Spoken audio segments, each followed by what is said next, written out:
Misteri pokok pisang dan sosok lelaki tua yang muncul dalam pameran. Macam mana? Semua dah siap ke? Soal Afiza kepada petugasnya. Semua dah siap, Kak. Akak ada nak tambah apa-apa lagi ke? Soal petugasnya kembali. Akak rasa nak letak pokok pisang kat situ. Nak bagi naik sikit aura kat dalam, balas Afiza. Dia kemudian memerintahkan beberapa orang petugasnya mencari pokok pisang yang berada di tengah-tengah sawah. Ini adalah kali pertama kumpulan Poseidon Paranormal membuat pameran rumah hantu di Alor Setar, Kedah. Tujuan utama adalah mereka mahu pengunjung merasai sendiri ketakutan ketika berada di rumah hantu. Selain dapat mencabar diri daripada rasa takut, mereka juga boleh mengenal jenis-jenis makhluk gaib ini. Lebih kurang pukul 6 petang, beberapa orang petugas membawa balik sebatang pokok pisang. Afiza meminta mereka meletakkannya di satu penjuru paling belakang.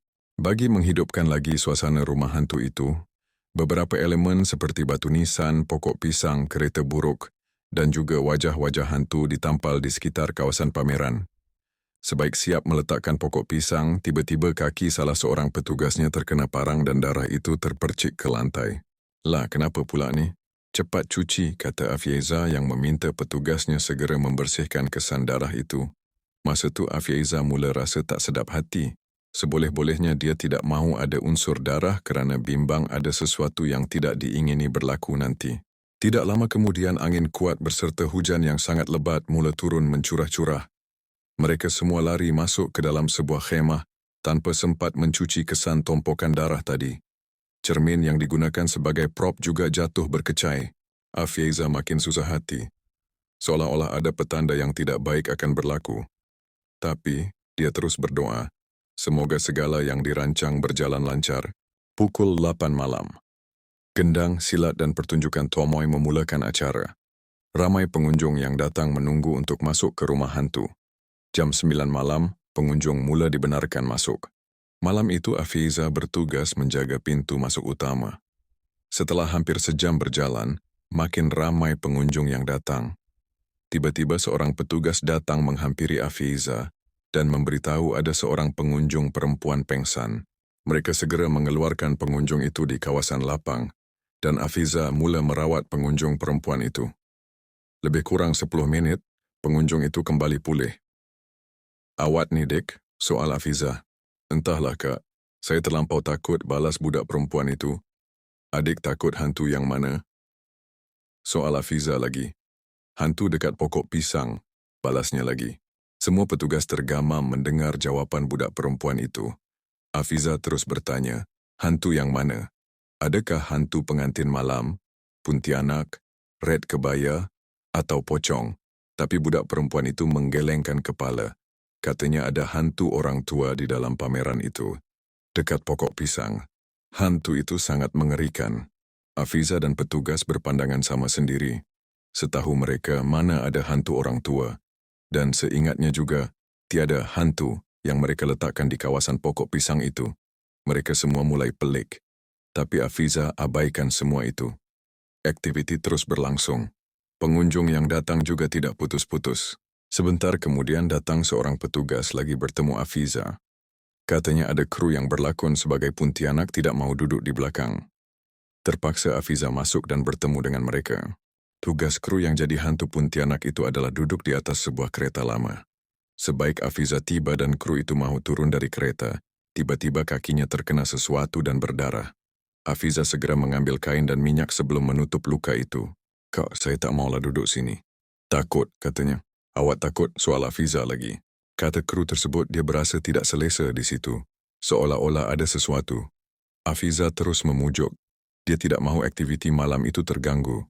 Ketika Afiza dalam perjalanan keluar, dia terdengar ada seorang kanak-kanak lelaki berkata kepada ayahnya, "Ayah, takutlah hantu atuk tu. Hantu atuk tu buruk sangat," kata budak tersebut. Afiza terhenti. Dalam fikirannya apa sebenarnya yang mereka sedang nampak.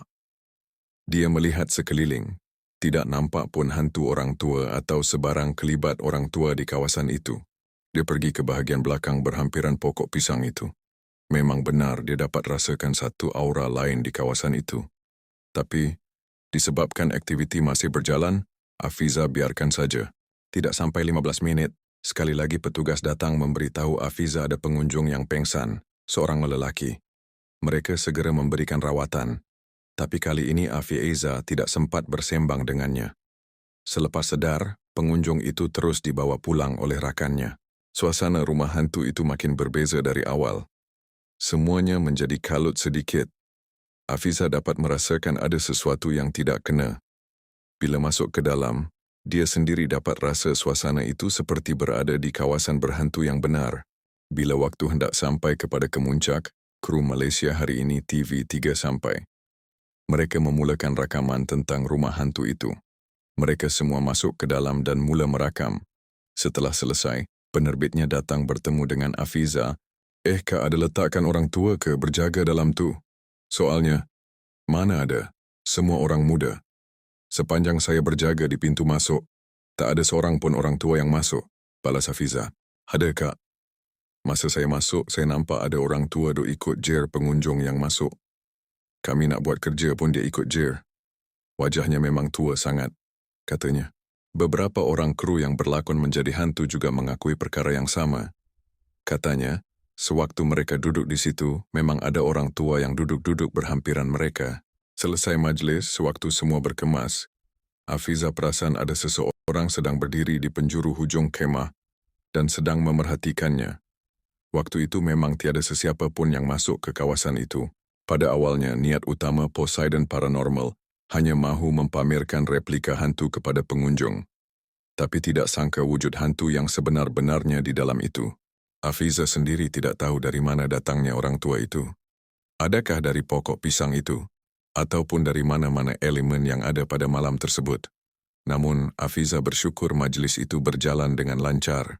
Dan beberapa hari kemudian, setelah diteliti semula rakaman yang dibuat memang sah, sosok tubuh orang tua itu tiada pun dalam rakaman. Habis, sosok siapa yang dilihat pengunjung dan petugas malam itu? Nota. Kisah di atas diceritakan oleh Afiza Arsyad, salah seorang pengasas Poseidon Paranormal Investigator. Kejadian berlaku lebih 10 tahun yang lalu, sewaktu pasukan Afiza terlibat dalam sebuah pameran rumah hantu di Kedah. Sekian cerita seram ini, sampai di sini saja. Usah biarkan hidup Anda diselubungi misteri. Yakinlah misteri itu ada dan dunia di sebalik mata itu wujud. Jangan lupa senyum.